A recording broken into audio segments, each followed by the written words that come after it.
Le damos la bienvenida ahora a Fragoso, que se va a presentar evaluación y expresión de la incerteza de mediciones esteo-oceanográficas. Buenos días a todos. En primer lugar, yo voy a pedir disculpas porque voy a expresar un español muy pobre. Porque un amigo dice que es mejor un español pobre do que o meu português. Entonces, avaliação e expressão de incerteza de medições meteoceanográficas. Isso não é um tema novo. O conceito de incerteza de medições está relacionado com algum intervalo onde o meu resultado está incluído. Então, é interessante todos os trabalhos sobre bolhas. O outro que falou sobre nosso companheiro que falou sobre a necessidade de sensores para obter informações para modelos numéricos e tudo mais. Mas todas as medições que hacemos têm uma incerteza. Incerteza, muitas pessoas confundem com erro. E não é. Incerteza é a dúvida que existe depois de todo o tratamento de erro. Então, elaboramos um trabalho envolvendo bolhas meteoceanográficas, que não são de fabricação própria, são da Axis, são bolhas comerciais, e são caixas pretas. Toda a programação e tudo que envolve essas bolhas são estritamente de uso dos fabricantes. Então, para nós que necessitamos de informações para elaborar uma avaliação com mais precisão, com mais coerência, dificulta. Então, o objetivo não é condenar quaisquer que sejam as medições, mas expressar seus resultados de maneira coerente, metodologicamente falando. Então, o objetivo é justamente, à medida que avaliamos e determinamos uma certeza de uma dada medição, podemos, talvez, evoluirmos e fazermos os procedimentos de medições com mais cuidado, de forma diferente, de maneira que possamos diminuir essas incertezas. O objetivo é esse. Então, a metodologia utilizada neste trabalho foi o guia de expressão de incerteza de medição. No Brasil tínhamos o GAN, que se pode obter na internet, e originalmente é do Bureau Internacional de Pesos e Medidas, que fundamentou, que escreveu, e lá ISO, International Standard Organization, é o órgão que mantém as correções e desenvolvimento desta norma. Não é uma norma, são recomendações. Então, no Brasil, temos o GAN, em amarelo. Pero em espanhol, temos também este cá, o link, esse aqui, que eu pesquisei e verifiquei que existe uma opção em espanhol, mas existe outro documento que é muito importante em todo, pelo menos para eu, que hace medições,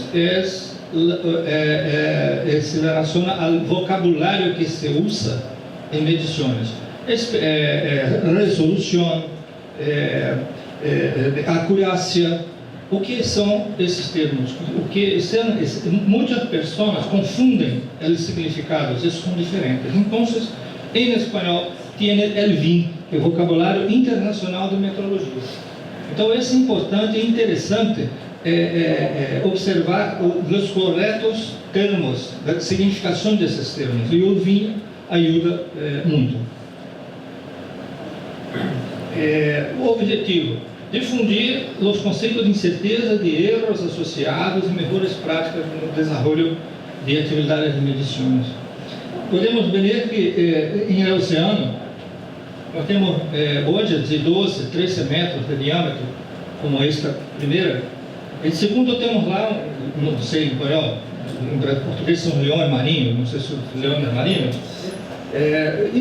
sobre uma boia fundeada, uma bolha. Aquela outra lá é uma bolha que forçosamente no lado direito há algo, uma rede ou de pesca ou qualquer coisa que inclinou a boia. Todas as três permanecem medindo. Os dados são enviados para suas estações e são disponibilizados na internet. Esse é um caso de 2016, que uma boia de um programa do PN Boia se deslocou 9 quilômetros. 9 quilômetros. Uma boia que tem um contrapeso de 2 toneladas. Se deslocou durante 9 quilômetros de seu local original de fundeio. E os dados, a boia continuou medindo, continuou armazenando esses dados continuaram sendo disponibilizados na internet e nenhuma informação foi dada para todos ou quaisquer outros usuários daqueles dados. São dados certos? Continuou medindo, mas é a incerteza daquelas medições. E neste evento, a maior altura de ola foi 9 metros. 13 metros. 13 metros. Pero 2 toneladas de contrapeso no fundo do mar. Certamente essa boia ficou submersa em alguns momentos. Então não foi 13 metros. Né? Quer dizer, então esse dado passou a ser uma certeza. E não é isso uma certeza.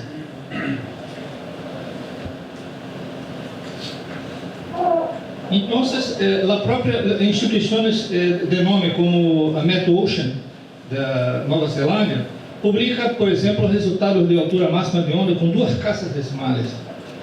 Por exemplo, o primeiro aqui 22,03 metros. Esta boia é uma axis igual a que estudamos. E esta boia, o sensor tem 1% da medição de erro. Não é medição, de erro. E a informação mira 2 casas decimais. O próprio Instituto MetOcean da Nova Zelândia. Esse é um instituto de nome, de prestígio. Outro exemplo. Os próprios fabricantes de equipos, é melhor para eles dizer que os equipos que eles vendem são os melhores, que podem medir todo da melhor forma. E em caso de hojas, altura de hojas, tiene la boya Wave Height MK3. Is the top of the top. This boya é o melhor dos melhores. Pero este que estou reproduzindo são o sensor, o RIP40, que tem uma acurácia de menor que 0,5% da medição depois da calibração. Então, este sensor é colocado dentro de um casco, não sei, dentro de um invólucro, que é amarillo, e continua com a mesma acurácia. E esse invólucro? E a linha de fundeio? Não tem nenhuma ação sobre a acurácia da boia? Não há? Então, os próprios fabricantes não se preocupam com isso. Em especificar ou colocar informações que sejam minimamente reais, verdades. Então, são exemplos. Por exemplo, que nós vamos... O método se baseia no GAN, que uma medida é função de medida de várias outras grandezas. Y, função de x1, x2, x3, xn. Então, cada uma dessas medidas possui fontes de incertezas. São fontes, cada uma delas tem uma. Então, e essa etapa de avaliação compreende 9 itens. Definição do mensurado do diagrama de causa e efeito, avaliações das incertezas padrões, cálculos de coeficiente de sensibilidade, componentes de incerteza, incertezas combinadas, número e grau de liberdade efetivo, fator de abrangência e a incerteza expandida. Parece grande, mas uma simples planilha resolve tudo isso, como vamos ver adiante. Então, a metodologia, coletamos uma medição, fizemos média e obtemos um desvio padrão. Esse desvio padrão, no caso de séries temporais, em geral, é usado como, digamos, o estimador para as séries temporais, para se determinar a incerteza.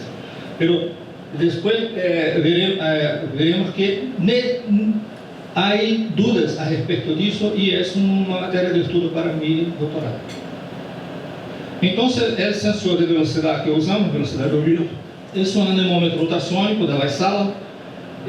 Então, podemos prever que, por exemplo, existe uma resolução em metros por segundo de 0,1 metro por segundo. Então, todos os resultados têm que respeitar esta resolução.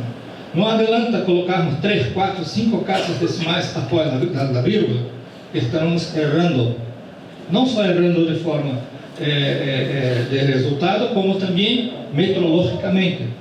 Está errado, porque meu equipamento só tem uma casa decimal de resolução.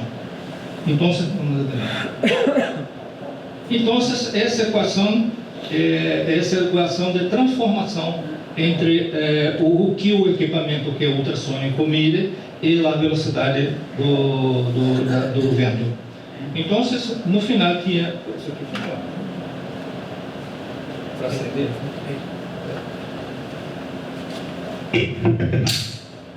Então, no final temos esta equação, com a equação com suas componentes e essas outras que são relativas a exatidão, resolução e repetibilidade. Repetibilidade é minha série temporal.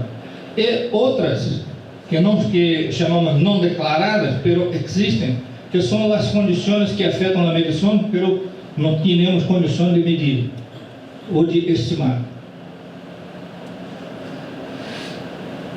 Então, o segundo item é este diagrama de causa e efeito, que onde do meu mensurando tem todas essas fontes. Esse gráfico é somente uma forma gráfica de expor toda aquela forma anteriormente colocada. Nessas medições que fizemos, nessa análise, consideramos que não há uma correlação entre as grandezas de entrada, porque senão assim vamos escolhermos, mais tarde haveremos de fazer uma modificação numa fórmula adiante. Então, para as questões de simplificação, admitimos não haver correlação entre as fontes de incerteza. Sim. Diagrama de causa e efeito. Este diagrama é só para ilustrar como pode ser tão complexo, mensurando quantas fontes de incerteza, e neste caso existe correlação entre algumas. Quer dizer, isso é meramente um exemplo de como pode ser complicado.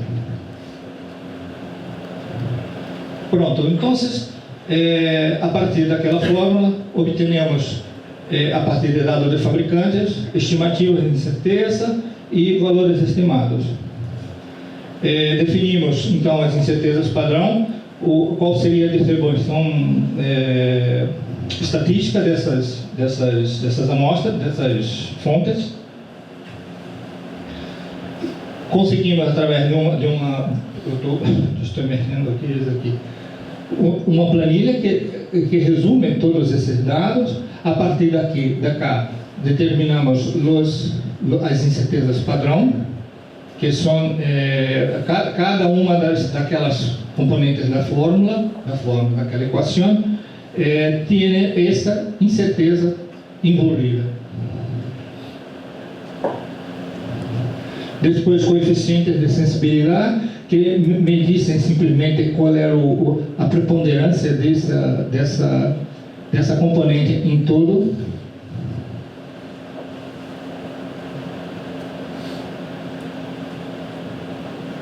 As componentes de incerteza, então, serão este coeficiente com as incertezas padrão calculadas.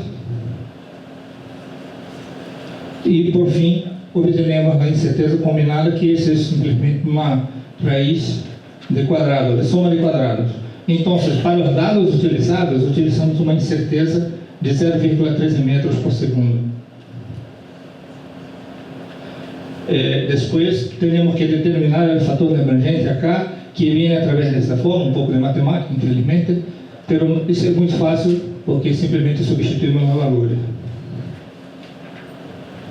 Então, finalmente, temos acá o resultado, que a minha grandeza medida tem um fator de emergência vezes uma incerteza combinada, que dá 0,26 metros por segundo.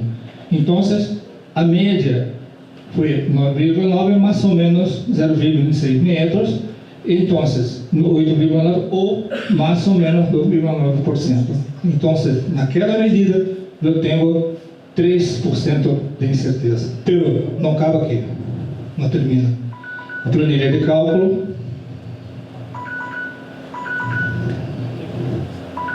é um gráfico importante, esse balanço de incertezas combinadas, que me traduz em qual o valor de cada uma daquelas incertezas, qual é o peso dela, de cada uma, e depois verificamos que nem sempre, como dissemos no início, em relação à série de dados, o estimador usado de desvio padrão pode optar por 0 ou um outro desvio que nós adotamos desvio de Allen, calculado dessa forma.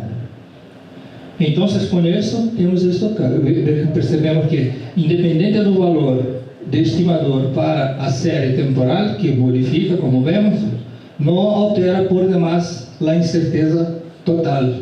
Continua a mesma, independente do estimador. Pero, em certas medições, não é isso que vai ocorrer.